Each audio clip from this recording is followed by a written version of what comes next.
Welcome to Salsido Paranormal. I'm your host, James Salsido, and tonight I'm continuing my review of the books of Charles Fort, starting with the Book of the Damned. As always, you can find all episodes and links to social media and other ways to listen and ways to support the show at the website, which is salsidoparanormal.com. That's SALSIDO paranormal.com. And that support is never expected, but always appreciated. And also, please check out because there are expenses of making these shows. Also, please check out the links to the friends of the show in every episode description. Jen, the Arcane Observer, and her channel, and then Michael Strange and Trouble Minds Radio, KUAP Digital Broadcasting, as well as the show Trouble Minds Radio. And you can hear all these shows over on the network, along with many others from several other great people, and that's 24/7. You can listen in over there. So we are continuing our review of the Book of the Damned by Charles Fort. We're just getting into chapter 2 now, and so getting into this and see where we go. So, getting back to the file here. Let's see. Find my spot that I left off at. Okay. So I'm going to just reread the last section here that I already read. In all the textbooks that mention this occurrence, no exception so far as I have read, it is said that the extraordinary atmospheric effects of 1883 were first noticed in the last of August or the 1st of September. And that's, of course, referring to when the volcano of Krakatoa went off. It says, that makes a difficulty for us. It is said that these phenomena were caused by particles of volcanic dust that were cast high in the air by Krakatoa. This is the explanation that was agreed upon in 1883, I believe it says there, or at least in 1880 something. But for 7 years, the atmospheric phenomena continued, except that in the 7, there was a lapse of several years, and there was the volcanic dust, and where was that volcanic dust all that time? You'd think that such a question as that would make trouble. Then you haven't studied hypnosis. You have never tried to demonstrate to a hypnotic that a table is not a hippopotamus. According to our general acceptance, it would be impossible to demonstrate such a thing. Point out 100 reasons for saying that a hippopotamus is not a table. You'll have to end up agreeing that neither is a table, and only seems to be a table. Well, that's what the hippopotamus seems to be. So how can you prove that something is not something else when neither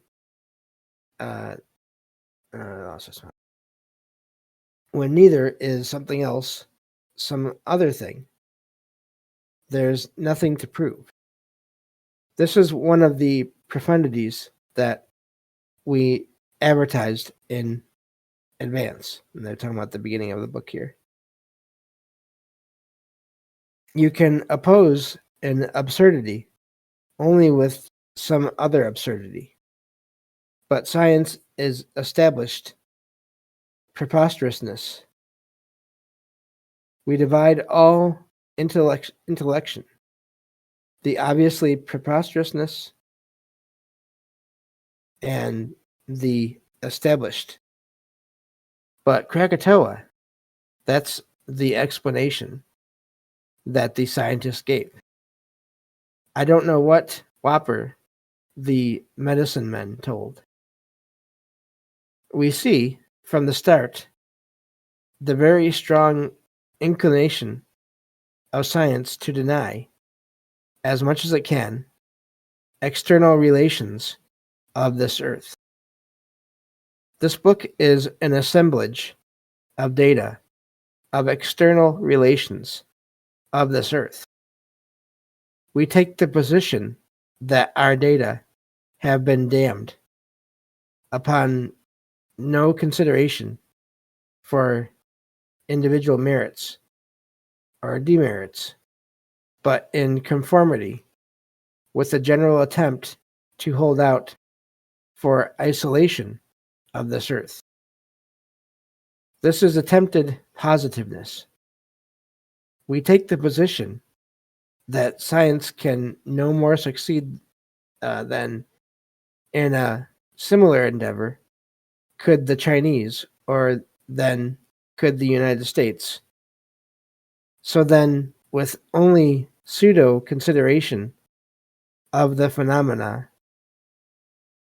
of 1883, or as an expression of positivism in its aspect of isolation or unrelatedness, scientists have perpetrated such an enormity as suspension of volcanic dust 7 years in the air, disregarding the lapse of several years, rather than to admit the arrival of dust from somewhere beyond this earth.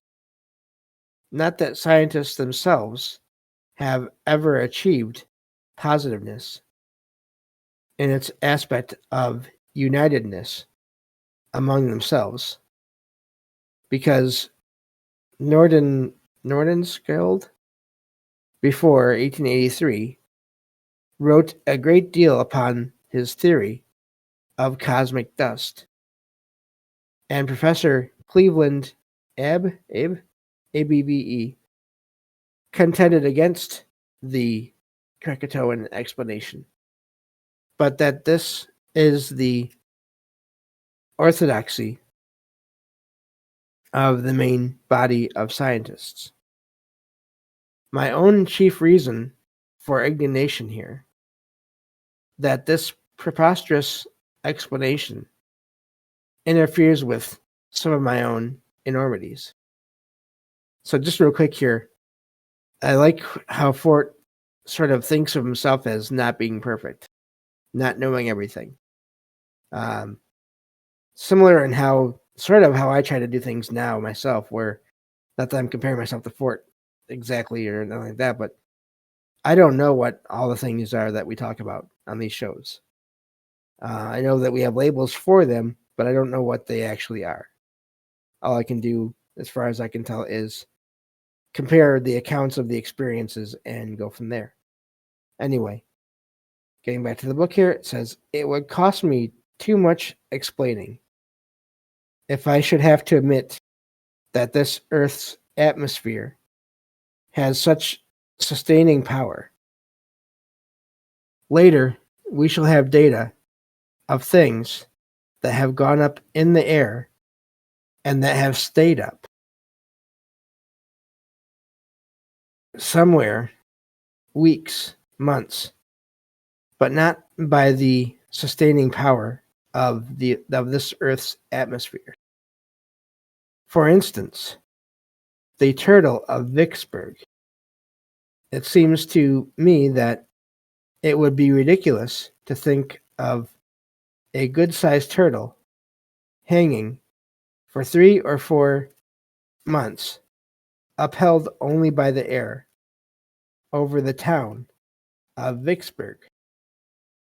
When it comes to the horse and the barn, I think that they'll be classics someday, but I can never accept that a horse and a barn could float several months in this Earth's atmosphere.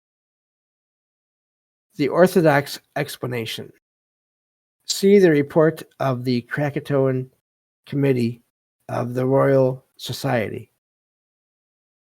It comes out absolutely for the orthodox explanation. Absolutely and beautifully.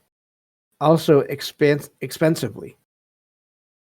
There are 492 pages in this report and 40 plates, as in images. Some of them marvelously colored.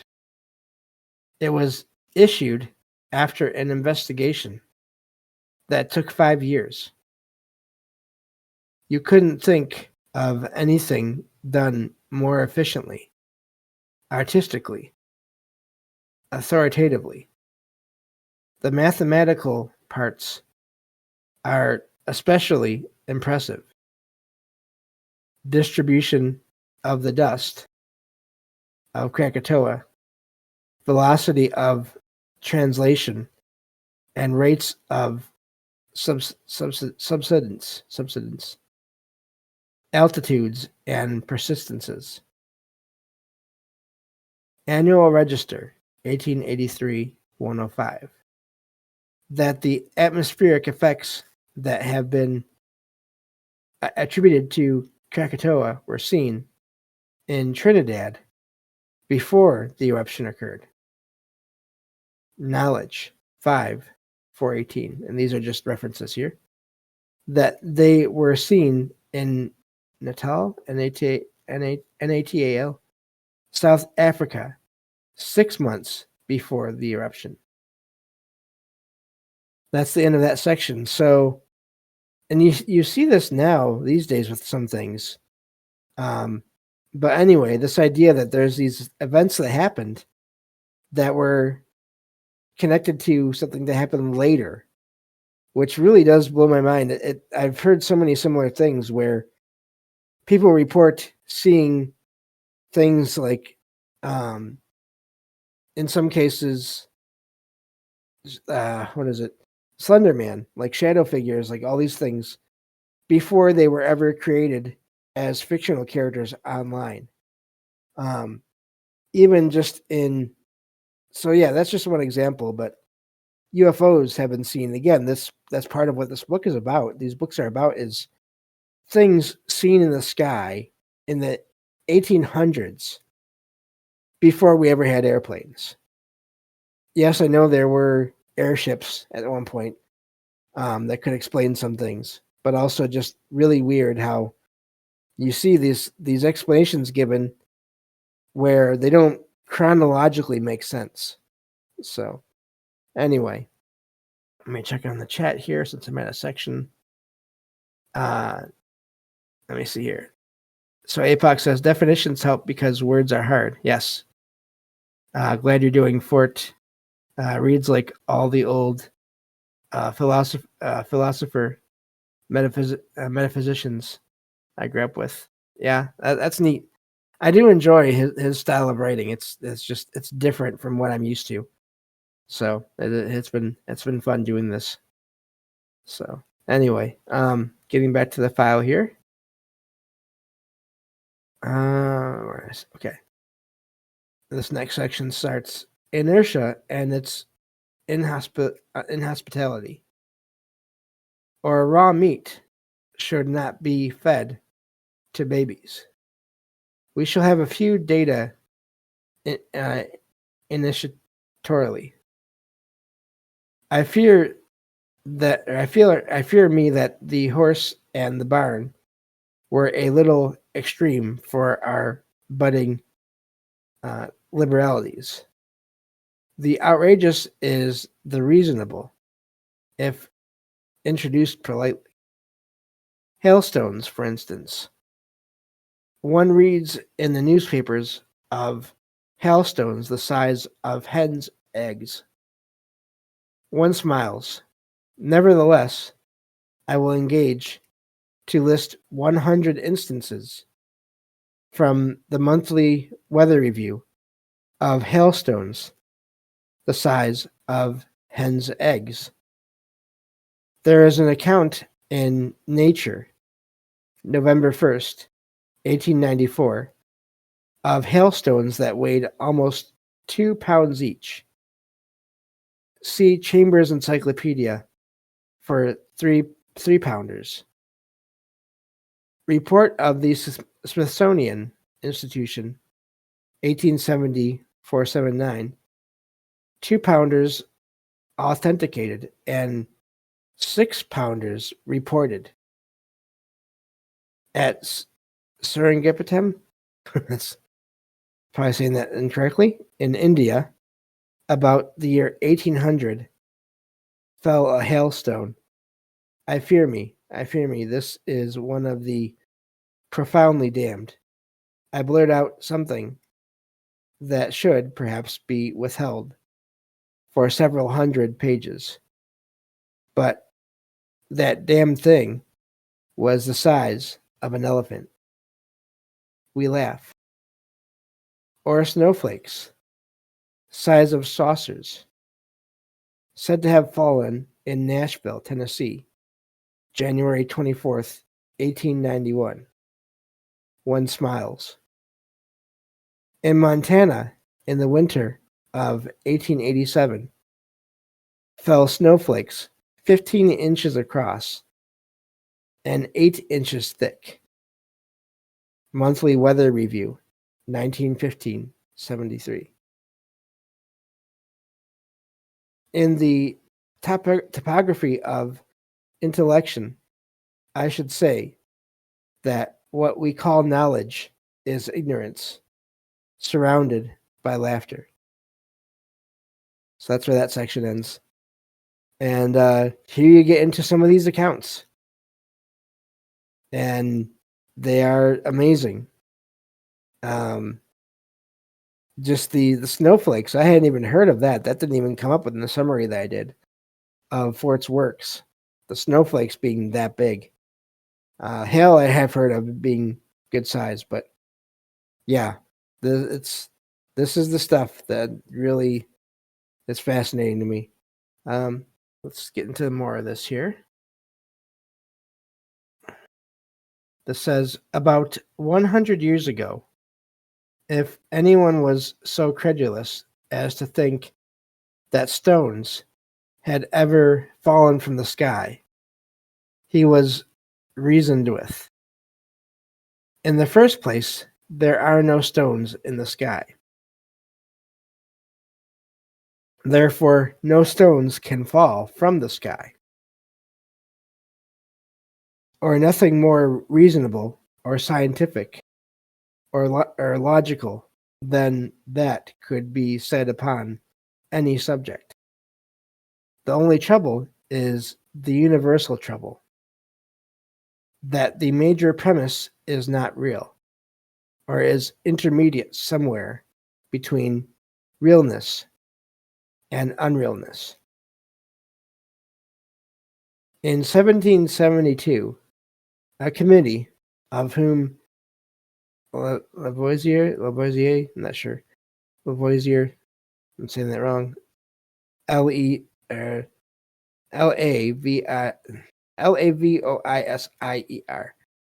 was a member, was appointed by the French Academy to investigate a report that a stone had fallen from the sky at Luce, France, Luce. I'm going to be saying all these names wrong, so I apologize. Not intentionally, but it's going to happen. Of all attempts at positiveness in its aspect of isolation, I don't know of anything that has been fought harder for than the notion of this Earth's unrelatedness. Lavoisier and analyzed the stone of Luce. The exclusionist explanation at that time was that stones do not fall from the sky, that luminous objects may seem to fall, and that hot stones may be picked up where a luminous object seemingly had landed. Only lightning striking a stone heating, even melting it. The stone of Luce showed signs of fusion. L's analysis, I'm going to just go with L for now, absolutely proved that this stone had not fallen, that it had been struck by lightning. So, authoritatively, falling stones were damned. The stock means of exclusion remained the explanation of lightning that was seen to strike something that had been upon the ground in the first place. But positiveness and the fate of every positive statement.